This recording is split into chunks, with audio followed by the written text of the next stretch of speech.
Ester विवरण अध्याय 1 राजांक भोज। अक्षेश्वरस हिंदुस्तान ठारू कुश देश पर्यंत 127 प्रदेश उपरे राज्य कले। एही अक्षेश्वरस राजा सुसन राजधानी रे आपण राजसिंहासन रे उपविष्ट हेला उत्तारे आपण राजत्वर तृतीय वर्ष रे आपण सकल अधिपति और दासमानक पई भोज प्रस्तुत कले। तहिरे पारस्य और मादीय देशर विक्रमी लोक माने पुणी कुलीन और प्रदेशाधिपति माने ताहार साक्षातरे उपस्थित हेले। से आपण प्रतापान्वित राज्यर धन और आपण महत्वर शोभार उत्कृष्टता अनेक दिन अर्थात 180 दिन पर्यंत प्रदर्शन कले। तहु एसबु दिन गत हुवंते राजा सुसन राजधानी रे उपस्थित बड़ और सान समस्त लोकंक पई राजपुरीस्थ उद्यानर प्रांगण रे 7 दिन पर्यंत भोज कले। सेठारे कार्पास निर्मित शुक्ल हरित और नील वस्त्रर चंद्रातप थिला। ताहा शुक्ल और धूम्रवर्ण रज्जु द्वारा रौप्यमय कड़ारे मर्मर स्तंभरे बंधा थिला। पुणी रक्त और शुक्ल और पीत और कृष्णवर्ण मर्मर प्रस्तर निर्मित चट्टाण उपरे स्वर्ण और रौप्यमय आसन थिला। आउ सेमाने नाना प्रकार सुवर्ण पात्र रे पानद्रव्य और राजांको उदारतानुसार प्रचुर राजकीय द्राक्षरस देले। यद्यपि पान करिबा विधिगत थिला किंतु काहारी पई पान करिबा बाध्यतामूलक करा जाय नथिला, कारण प्रत्येक जनकू आपणा आपणा इच्छानुसार पान करिबार अनुमति देबा पई राजा आपणार गृहाध्यक्ष समस्तंकु आज्ञा देइथिले।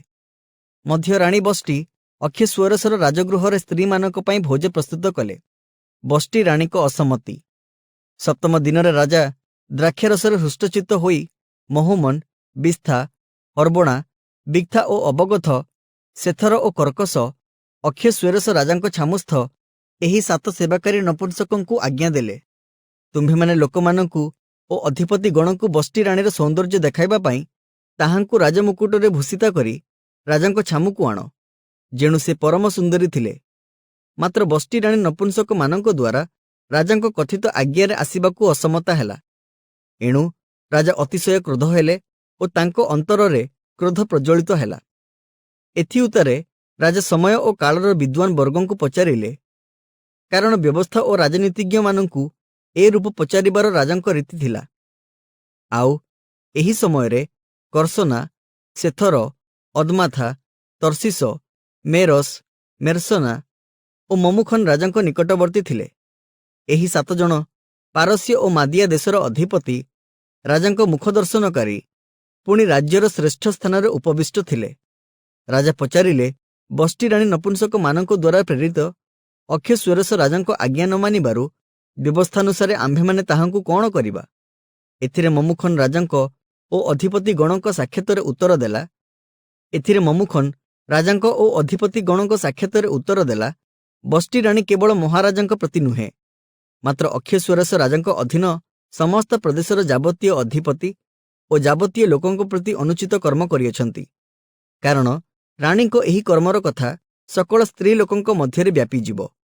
आउ अक्षेश्वरस राजा बष्टी राणी को आपणा निकटकू आनिबाकू आज्ञा देले, मात्र से आसिले नाही। एही संवाद पाइले सेमानक साक्षातरे सेमानक स्वामी माने तुच्छनीय हेबे। आउ पारस्य और मादियार जेउ कुलीन स्त्रीगण राणीको एही कर्मर समाचार आज शुणिअछंती, सेमाने राजांक समस्त अधिपतिंकु एही रूपे कहिबे, तहिंरु अतिशय निंदा और क्रोध उत्पन्न हेब। ए निमंते जेबे महाराज संतुष्ट हुवंती तेबे बष्टी अक्षेश्वरस राजा निकटकू आउ न आसिबाकू राजाज्ञा श्री छामुरु प्रकाशित हेउ। पुणी एहा अन्यथा नहिबा पई पारसिक और मादीय व्यवस्था मध्यरे लिखित हेउ। पुणी महाराज ताहार राणीपद अन्यकू दियंतु जे ताहा अपेक्षा अधिक उत्तम अटंती। आहुरी राज्य बृहत, एणु राज्यर सबु स्थान रे एही राजाज्ञा प्रकाशित हेले। स्वामी क्षुद्र हेउ कि महान हेउ, समस्त भार्य माने आपणा आपणा स्वामी मानंकु मर्यादा करिवे। एही कथारे राजा ओ अधिपतिगण संतुष्ट हुवंते राजा ममुखनर परामर्श अनुसारे कर्म कले। तहु से प्रत्येक प्रदेशर अक्षरानुसारे और प्रत्येक गोष्ठीर भाषानुसारे राजांक अधीन प्रत्येक प्रदेशकू एही रूपे पत्र पठाइले। प्रत्येक पुरुष आपण आपण गृहरे कर्तृत्व करू और स्वगोष्ठीय भाषानुसारे ताहा प्रचार करू। एस्टर विवरण अध्याय 2 राणी रूपे एस्टर मनोनीता। एही सबु घटना उत्तारे ଅକ୍ଷେଶ୍ୱରସ ରାଜାଙ୍କ କ୍ରୋଧ ଶାନ୍ତ ହୁଅନ୍ତେ ସେ ବଷ୍ଟିକୁ ଓ ତାହାର କାର୍ଯ୍ୟ ଓ ତାହା ପ୍ରତିକୂଳରେ ପ୍ରଦତ୍ତ ଆଜ୍ଞା ସ୍ମରଣ କଲେ। ତେଣୁ ରାଜାଙ୍କ ସେବାକାରୀ ଭୃତ୍ୟମାନେ ତାହାଙ୍କୁ କହିଲେ, ମହାରାଜାଙ୍କ ପାଇଁ ସୁନ୍ଦରୀ ଯୁବତୀ କନ୍ୟାଗଣର ଅନ୍ୱେଷଣ କରାଯାଉ। ଆଉ ମହାରାଜା ଆପଣା ରାଜ୍ୟର ସମସ୍ତ ପ୍ରଦେଶରେ କର୍ମଚାରୀଗଣ ନିଯୁକ୍ତ କରନ୍ତୁ। ସେମାନେ ସେହିସବୁ ସୁନ୍ଦରୀ ଯୁବତୀ କନ୍ୟାଗଣକୁ ସୁସନ ରାଜଧାନୀରେ ଏକତ୍ର କରି ଅନ୍ତଃପୁରର ସ୍ତ୍ରୀମାନଙ୍କ ରକ୍ଷକ ରାଜା ନପୁଂସକ ହେଗୟର ହସ୍ତରେ ସମର୍ପଣ କରନ୍ତୁ। ପୁଣି ସେମାନଙ୍କ ଅଙ୍ଗରାଗାର୍ଥକ ଦ୍ରବ୍ୟ ସେମାନଙ୍କୁ ଦତ୍ତ ହେଉ। ତହିଁ ଉତ୍ତାରେ ଯେଉଁ କନ୍ୟା ମହାରାଜାଙ୍କର ତୁଷ୍ଟିକାରିଣୀ ହେବ ସେ ବଷ୍ଟି ବଦଳେ ରାଣୀ ହେବ। ଏହି କଥାରେ ରାଜାଙ୍କ ସନ୍ତୋଷ ହୁଅନ୍ତେ ସେ ସେପରି କଲେ। ସେହି ସମୟରେ ମର୍ଦ୍ଦଖୟ ନାମେ ଜଣେ ଯିହୁଦୀୟ ଲୋକ ସୁସନ ରାଜଧାନୀରେ ଥିଲେ। ସେ ବିନ୍ୟାମିନ ବଂଶୀୟ ଜାଇରର ପୁତ୍ର, ସିମିର ପୌତ୍ର, କିସ୍ର ପ୍ରପୌତ୍ର। ଯେଉଁ ଲୋକମାନେ ଯିହୁଦାର ରାଜା ଜିକୋନିୟ ସହିତ ବାବିଲର ରାଜା ନବୁଖଦ୍ନେସ୍ସର ଦ୍ୱାରା ନିର୍ବାସିତ ହୋଇଥିଲେ, ସେମାନଙ୍କ ସହିତ କିସ୍ ଜିରୁସାଲାମଠାରୁ ନିର୍ବାସିତ ହୋଇଥିଲେ। ମର୍ଦ୍ଦଖୟ ଆପଣା ପିତୃବ୍ୟର କନ୍ୟା ହଦସାକୁ ଅର୍ଥାତ୍ ଏଷ୍ଟରଙ୍କୁ ପ୍ରତିପାଳନ କଲେ, କାରଣ ତାହାର ପିତା କି ମାତା ନଥିଲେ। ସେହି କନ୍ୟା ପରମ ସୁନ୍ଦରୀ ଓ ସୁବଦନା ଥିଲେ।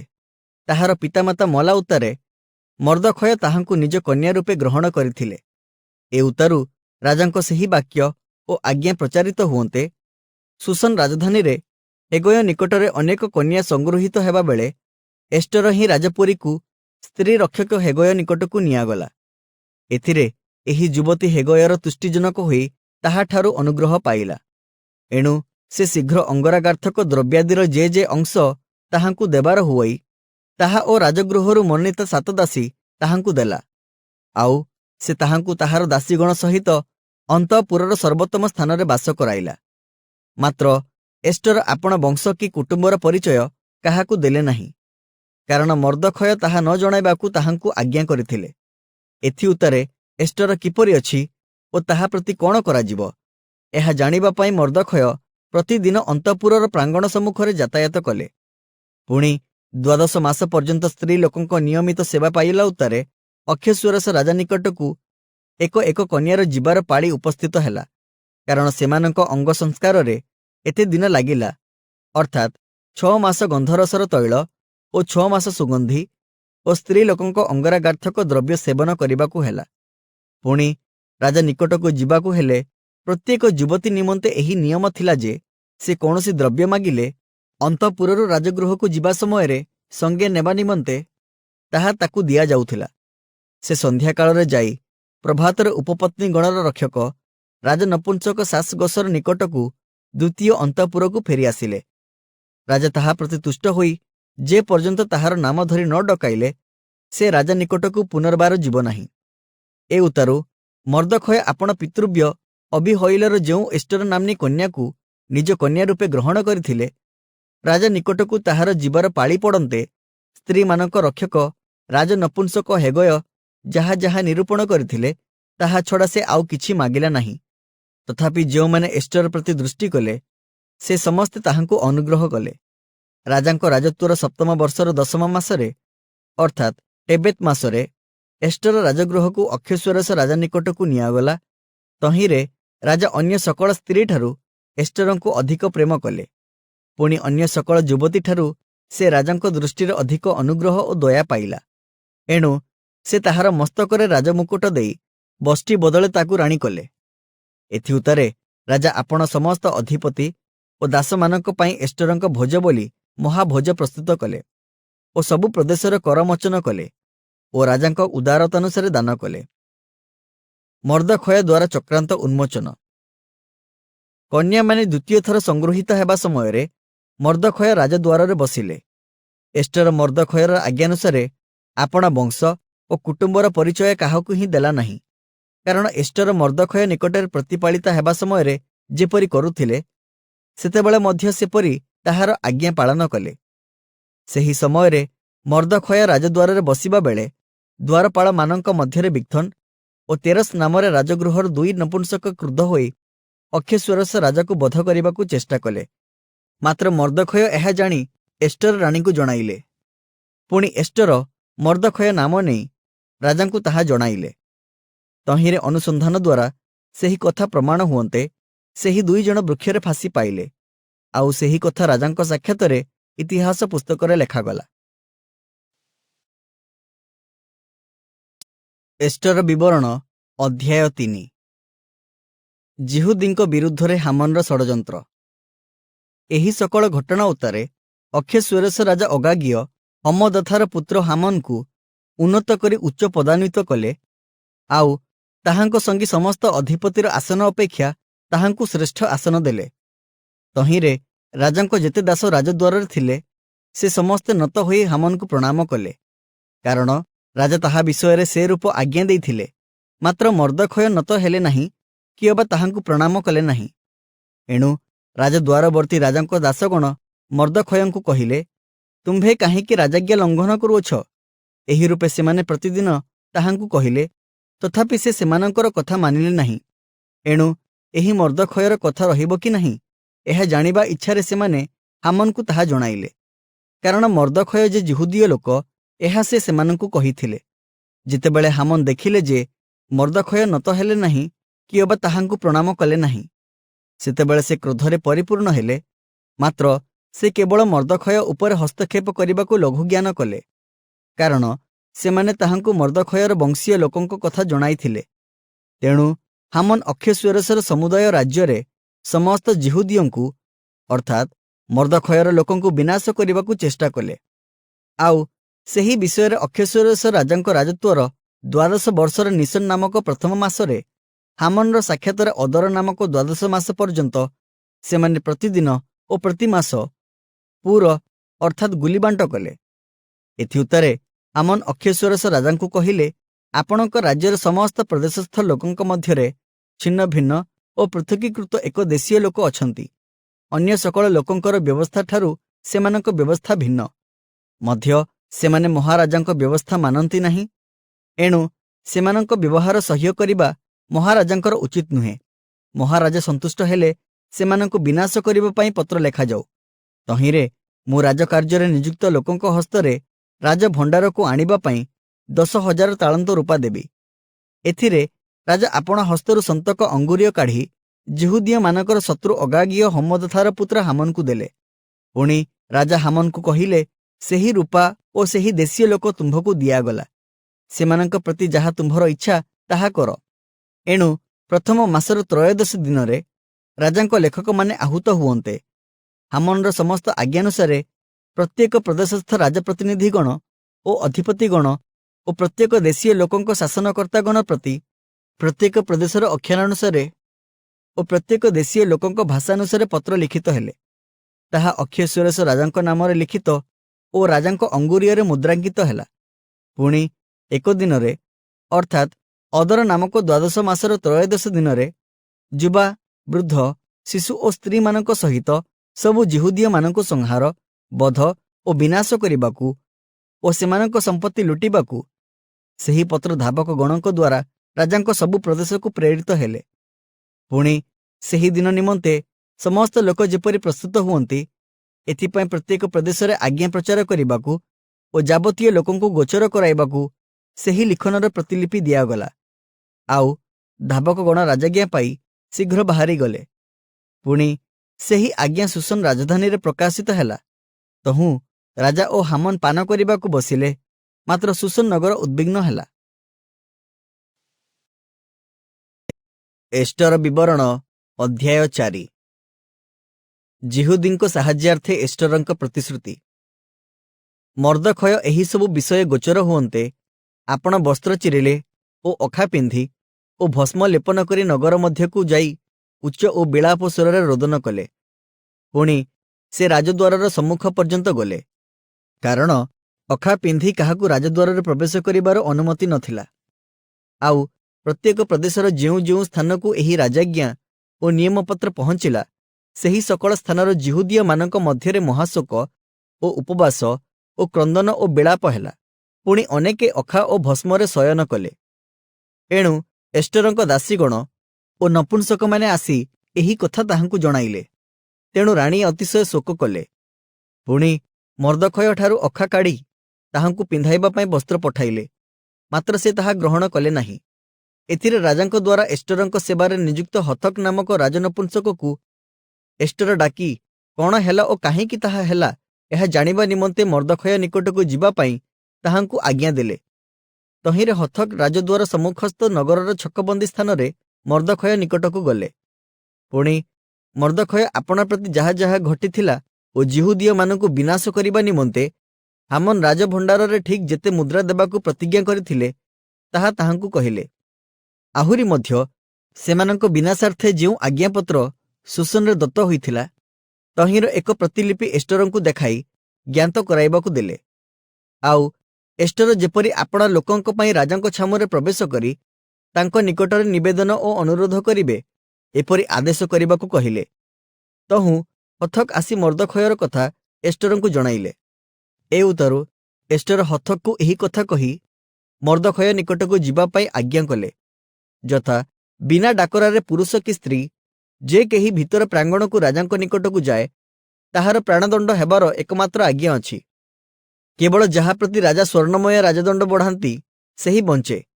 एहा राजांकर सबु दास ओ राजांकर सबु प्रदेशस्थ लोक जानती। मात्र आजकू 30 दिन हेला मु राजांको निकटकू जिबा पई डाकरा पाई नाही। सेमाने एस्टरंको एही कथा मर्दखयंकू कहिले। तेणु मर्दखय एस्टरंकू एही प्रत्युत्तर देबाकू सेमानंकू कहिले। सबु जिहुदीय मानक मध्यरु केवल तुम्भे राजगृहरे थिबारु जे रक्षा पाइब एहा मनरे भाब नाही। जेबे तुम्भे एही समयरे सर्वतो भावे नीरव होई रुह तेबे अन्य कौनसी स्थानरु जिहुदीय मानकर उपकार ओ उद्धार उत्पन्न हेब। मात्र तुम्भे ओ तुम्भ पितृवंश विनष्ट हेब। किए जाने तुम्भे एपरि समय निमंते राज्य पाई अछ। एथिरे एस्टर मर्दखयंकू एही प्रत्युत्तर देबाकू सेमानंकू कहिले। तुम्भे जाई सुसनरे उपस्थित समस्त जिहुदीय लोकंकू एकत्र करी मो निमंते उपवास कर। पुणी 3 दिन जाए दिनरे किबा रात्रिरे किछि भोजन कर नाही ओ किछि पान कर नाही। मध्य मु ओ मोहर दासीगण तद्रूप उपवास करिबु। तहु व्यवस्थानु जाई नहिले हे मु राजांको निकटकू जिबि तहिरे मु विनष्ट हेले विनष्ट हेबि। तेणु मर्दखय चली जाई एस्टरंको समस्त आज्ञानुसारे कर्म कले। एस्टर विवरण अध्याय 5। एस्टरंक भोज। ए उतारू तृतीय दिन एस्टर राजकीय वस्त्र पिंधि राजगृहर भितर प्रांगणरे राजगृह सम्मुखरे ठिया हेले। सेही समयरे राजा राजगृहरे गृहद्वार सम्मुखरे राजसिंहासन उपरे उपविष्ट थिले। एथिरे राजा एस्टर राणीଙ୍କୁ प्रांगणरे ठिया हेबार देखिले। पुणी एस्टर राजांको दृष्टिरे अनुग्रह पाइबारु राजा एस्टर प्रति आपण हस्तस्थित सुवर्ण दंड बढ़ाइले। तेणु एस्टर निकटकू आसी राजदंडर अग्रभाग छुईले। पुणी राजा ताहांकू पचारिले, आगो एस्टर राणी तुम्भर की बांछा ओ की प्रार्थना? अर्धेक राज्य पर्यंत हेले हें ताहा तुम्भकू दत्त हेब। एस्टर उत्तर कले, जेबे महाराजांको दृष्टिरे भल दिसे तेबे मु आपणक पई जेउ भोज प्रस्तुत करिअछि महाराज ओ हामन आजि सेही भोजकू आगमन करंतु। एथिरे राजा कहिले, एस्टरंको कथानुसारे शीघ्र कर्म करिबा पई हामनकू कुह। एथि उतारे राजा ओ हामन एस्टरंको प्रस्तुत भोजकू आसिले। एथिरे राजा भोजरे द्राक्षरस पान करिबा बेले एस्टरंको कहिले, तुम्भर निवेदन कौन? ताहा तुम्भकू दत्त हेब। पुणी तुम्भर प्रार्थना कौन? अर्धेक राज्य पर्यंत हेले हें ताहा सिद्ध हेब। तहिरे एस्टर उत्तर देले, मोहर निवेदन ओ प्रार्थना एही, मु जेबे महाराजांको दृष्टिरे अनुग्रह पाइअछि पुणी मोहर निवेदनीय विषय देबाकू ओ प्रार्थना सिद्ध करिबाकू जेबे महाराज तुष्ट हुअंती तेबे मु जेउ भोज आपणा मानक निमंते प्रस्तुत करिबि तहिंकि महाराज ओ हामन आसंतु। मु काली महाराजंको आज्ञानुसारे कहिबि। मर्दखयंकू फांसी देबाकू हामनर षड़यंत्र। तहिरे सेही दिन हामन आनंदित ओ हृष्टचित्त होई बाहरकू गला। मात्र हामन राजद्वारे आपण सम्मुखरे मर्दखयंकू उठी ठिया न हेबार कियब प्रणाम न करिबार देखि से मर्दखय विरुद्धरे क्रोधरे परिपूर्ण हेले। तथापि हामन आपण क्रोध संभाळी गृहकू गला। पुणी आपण मित्रगणकू ओ आपण भार्य सेरसकू डकाई आनिले। आउ हामन आपण धन ओ ऐश्वर्यर कथा ओ बहु संतान मानक कथा ओ राजा किपरि ताहार पदवृद्धि करिअछंती ओ किपरि ताहांकू आपण अधिपति मानक ओ दास मानक उपरे आसन देइअछंती एही सबु विषय सेमानंकू सुणाइले। हामन आहुरी कहिले, एस्टर राणी आपण प्रस्तुत भोजकू मो बिनु आउ काहाकू राजांको संगे जिबाकू देई नाहांती। पुणी कालिकी मु राजांक संगे तांको द्वारा निमंत्रित होइअछि। मात्र जे पर्यंत मु जिहुदीय मर्दखयंकु राजद्वार रे बसिबार देखुथिबि से पर्यंत एही सबुरे मोहर किछि फल नाही। तेणु ताहार भार्या सेरस ओ मित्र समस्ते ताहांकु कहिले 50 हाथ उच्च एक फासी काठ प्रस्तुत करा जाऊ। पुणी मर्दखयंकु तहिंरे फासी देबा पई काली प्रातः काले राजांकु कुह, तहीं उतर हृष्ट होई राजांक सहित भोजकु जाओ। एही कथारे हामन संतुष्ट होई सेही रूप फासी काठ प्रस्तुत कराइले। एस्टर विवरण अध्याय 6। मर्दखय राजांक द्वारा सम्मानित। सेही रात्रि रे राजा सोई पारिले नहीं। एणु से स्मरणीय इतिहास पुस्तक आनिबाकू आज्ञा देले। पुणी ताहा राजांक साक्षातरे पाठ करागला।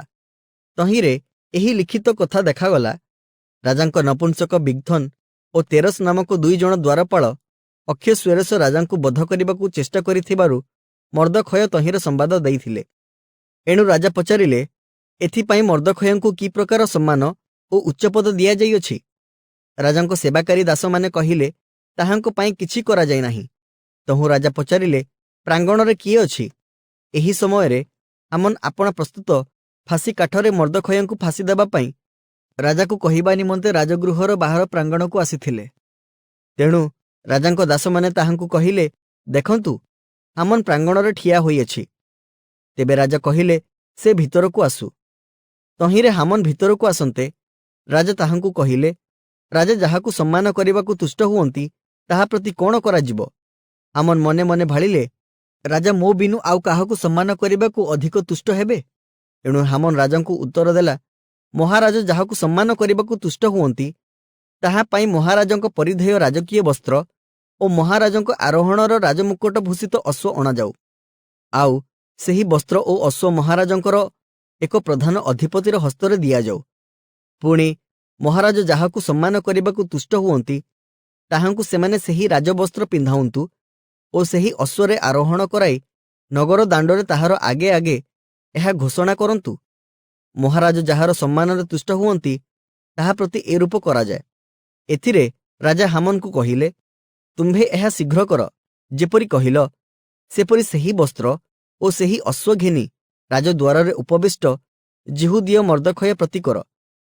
तुम्भे जे सकल कथा कहिअछ तहिंरु किछि ही उणा कर नाही। तेणु हामन सेही वस्त्र ओ अश्व नहीं मर्दखयंकू वस्त्रान्वित कले ओ अश्वारोहण कराई नगरर दांडरे बुलाइले। पुणी महाराज जाहाकू सम्मान करिबाकू तुष्ट हुअंती ताहा प्रति ए रूप कराजाए। एही कथा ताहार आगे आगे घोषणा कले। ए उतारू मर्दखय पुनर्बार राजद्वारकू आसिले। मात्र हामन शोकान्वित होई ओ मस्तक ढांकी आपण गृहकू शीघ्र गले। पुणी हामन आपण प्रति घटित एही समस्त कथा आपण भार्या सेरसकू ओ आपणर समस्त मित्रंकू कहिले। तहिंरे ताहांकर ज्ञानी लोक माने ओ ताहांको भार्या सेरस ताहांकू कहिले, जहा साक्षातरे तुम्भर एही पतनर आरंभ होइअछि से मर्दखय जेबे जिहुदी वंशीय लोक हुए तेबे तुम्भे ताहांकू जय करि पारिबो नाही, मात्र ताहार साक्षातरे नितांत पतित हेब। सेमाने ताहा सहित ए रूप कथाबार्ता करू करू राजनपुंसक माने आसी एस्टरंक प्रस्तुत भोजकू आमनकू नेबा पई चंचल हेले। एस्टर विवरण अध्याय 7। हामनर मृत्युदंड। एही रूपे एस्टर राणी सहित राजा ओ हामन भोजन करिबाकू उपस्थित हेले।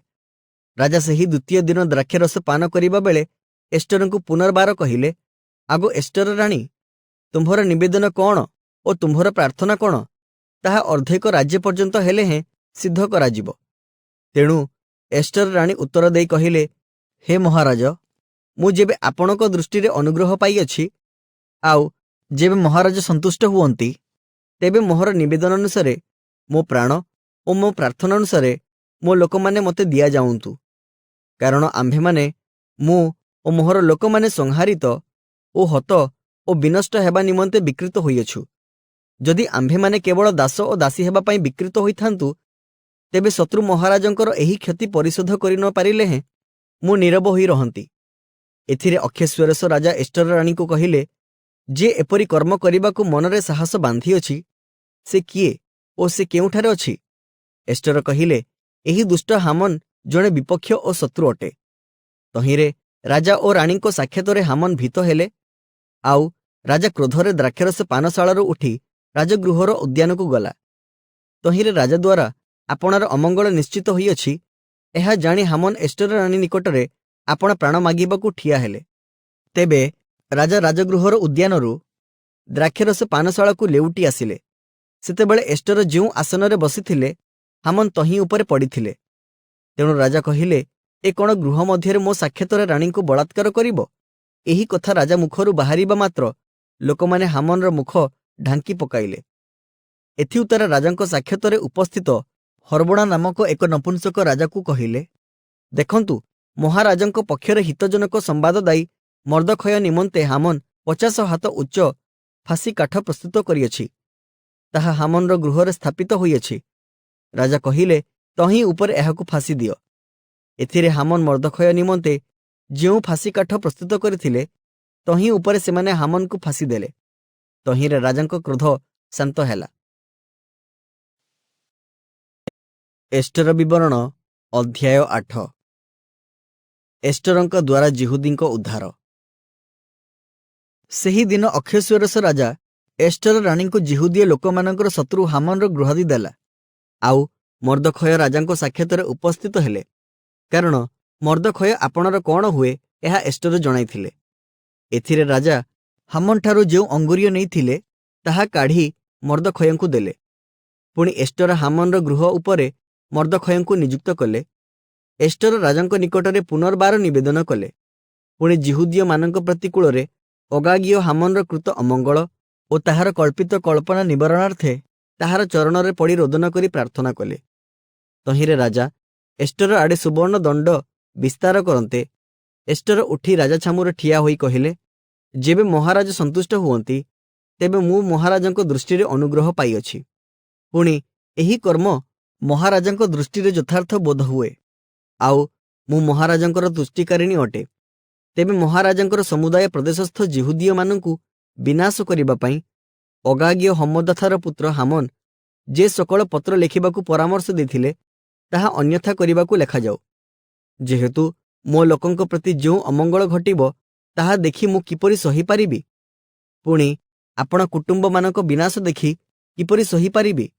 एथिरे अक्षयस्वरस राजा एस्टर राणी को ओ जिहुदीय मर्दखयंकु कहिले, देख मु एस्टरंकु हामनर गृह देली। लोकमाने हामन को फांसी काठरे फांसी देई अछंती, कारण से जिहुदीय मानक उपरे हस्तक्षेप करथिले।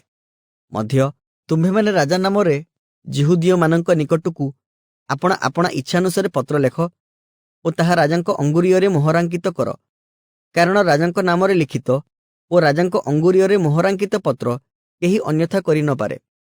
तेणु तृतीय मासर अर्थात सिवन मासर 23 दिन रे राजांक लेखक माने आहूत हुअन्ते मर्दखयर सकल आज्ञानुसारे जिहुदीय मानक निकटकू ओ हिंदुस्तान ठारू कुश देश पर्यंत 127 प्रदेशांतर्गत प्रत्येक प्रदेशर अक्षर अनुसारे खितिपाल ओ शासनकर्ता ओ प्रदेशाधिपति मानक निकटकू पुणी प्रत्येक गोष्ठी की सेमानक भाषानुसारे आउ जिहुदीय लोकमानक निकटकू सेमानक अक्षर ओ भाषानुसारे पत्र लिखित हैला। पुणी से राजा अक्षयस्वरस नामरे लेखि ओ राजांक अंगुरीयरे मोहरांकित करी अश्वशाला जात राजकीय अश्ववाहन रूढ़ द्रुतगामी दूतगण हस्तरे पत्र पठाइला। तद्वारा अक्षयस्वरस राजांक सबु प्रदेशरे एक दिनरे अर्थात अदर नामक 12 मासर 13 दिनरे प्रत्येक नगरर सबु जिहुदीयंकु एकत्रित होई आपण आपण प्राण रक्षार्थे ठिया हेबाकू पुणी जो गोष्ठी और प्रदेश सेमानंकर विपक्षता करिवे सेमानंक सामर्थ्य और सेमानंक बालक और स्त्री सकलकु संहार और बध और विनाश करिबाकू पुणी सेमानंकर समस्त द्रव्य लुटिबाकू राजा अनुमति देले। आउ सेही दिन जेपरि जिहुदीय माने आपण मानंक शत्रुगुण ठारू परिशोध नेबाकू प्रस्तुत हेबे एथिपाई प्रत्येक प्रदेशरे और समुदाय लोकंक निकटरे प्रचारित हेबा निमंते सेही आज्ञापत्रर एक प्रतिलिपि दियागला। तहिंरे द्रुतगामी राजकीय अश्वारूढ़ वार्तावाहक माने राजज्ञारे त्वरित प्रवर्तित होई चलीगले। पुणी सुसन राजधानी रे सेही आज्ञा प्रकाशित हैला। ए उतारू मर्दखय नील और शुक्ल वर्ण राजकीय वस्त्र पिंधि मस्तकरे सुवर्णमय बृहत मुकुट देई सरु और धूम्रवर्ण उत्तरीय वस्त्र रे वस्त्रान्वित होई ରାଜା ଛାମୁରୁ ବାହାରକୁ ଗଲ। ତହିଁରେ ସୁସନ ରାଜଧାନୀ ଆନନ୍ଦ ଓ ହର୍ଷନାଦରେ ପରିପୂର୍ଣ୍ଣ ହେଲା। ଆଉ ଜିହୁଦୀୟମାନଙ୍କର ଦୀପ୍ତି ଓ ଆନନ୍ଦ ଓ ହର୍ଷ ଓ ସମ୍ଭ୍ରମର ଉଦୟ ହେଲା। ପୁଣି ପ୍ରତି ପ୍ରଦେଶରେ ଓ ପ୍ରତି ନଗରରେ ଯେକୌଣସି ସ୍ଥାନରେ ରାଜାଜ୍ଞା ଓ ନିୟମପତ୍ର ଉପସ୍ଥିତ ହେଲା, ସେହି ସ୍ଥାନରେ ଜିହୁଦୀୟମାନଙ୍କର ଆନନ୍ଦ, ଆମୋଦ, ଭୋଜ ଓ ମଙ୍ଗଳର ଦିନ ହେଲା। ପୁଣି ଦେଶର ଅନେକ ଲୋକ ଜିହୁଦୀୟ ମତାବଲମ୍ବୀ ହେଲେ, ଯେହେତୁ ସେମାନେ ଜିହୁଦୀୟମାନଙ୍କ ସକାଶେ ଭୀତ ହେଲେ। ଏଷ୍ଟର ବିବରଣ ଅଧ୍ୟାୟ 9। ଜିହୁଦୀଙ୍କ ଶତ୍ରୁମାନଙ୍କର ବିନାଶ। ଏଥିମଧ୍ୟରେ ଅଦର ନାମକ ଦ୍ୱାଦଶ ମାସର ତ୍ରୟୋଦଶ ଦିନରେ ରାଜାଜ୍ଞା ଓ ନିୟମର କାର୍ଯ୍ୟକାରୀ ସମୟ ନିକଟ ହେଲା, ଅର୍ଥାତ୍ ଯେଉଁଦିନ ଜିହୁଦୀୟମାନଙ୍କ ଶତ୍ରୁଗଣ ସେମାନଙ୍କ ଉପରେ କର୍ତ୍ତୃତ୍ୱ କରିବାକୁ ଅପେକ୍ଷା କରିଥିଲେ, ସେହିଦିନ ଏପରି ବିପରୀତ ଘଟଣା ହେଲା ଯେ ଜିହୁଦୀୟମାନେ ଆପଣା ଘୃଣାକାରୀମାନଙ୍କ ଉପରେ କର୍ତ୍ତୃତ୍ୱ କଲେ। ସେତେବେଳେ ଜିହୁଦୀୟମାନେ ଆପଣାମାନଙ୍କ ହିଂସା ଚେଷ୍ଟାକାରୀଗଣ ଉପରେ ହସ୍ତକ୍ଷେପ କରିବାକୁ ଅକ୍ଷେଶ୍ୱରସ ରାଜାଙ୍କ ଯାବତୀୟ ପ୍ରଦେଶରେ ଆପଣା ନଗରରେ ଏକତ୍ରିତ ହେଲେ। ପୁଣି ସେମାନଙ୍କ ସମ୍ମୁଖରେ କେହି ଠିଆ ହୋଇପାରିଲେ ନାହିଁ, କାରଣ ସମୁଦାୟ ଲୋକ ସେମାନଙ୍କ ସକାଶୁ ଭୀତ ହୋଇଥିଲେ। ଆଉ ପ୍ରଦେଶାଧିପତି ଓ କ୍ଷେତ୍ରିପାଳ ଓ ଶାସନକର୍ତ୍ତା ଓ ରାଜକର୍ମଚାରୀମାନେ ଜିହୁଦୀୟମାନଙ୍କର ସାହାଯ୍ୟ କଲେ, କାରଣ ମର୍ଦ୍ଦଖୟ ସକାଶେ ସେମାନେ ଭୟଭୀତ ହୋଇଥିଲେ, ଯେହେତୁ ମର୍ଦ୍ଦଖୟ ରାଜଗୃହ ମଧ୍ୟରେ ମହାନ ଥିଲେ ଓ ତାହାର ଯଶ ସର୍ବପ୍ରଦେଶରେ ବ୍ୟାପ୍ତ ହେଲା, କାରଣ ସେହି ମର୍ଦ୍ଦଖୟ ଅଧିକ ଶକ୍ତିଶାଳୀ ହେଲେ।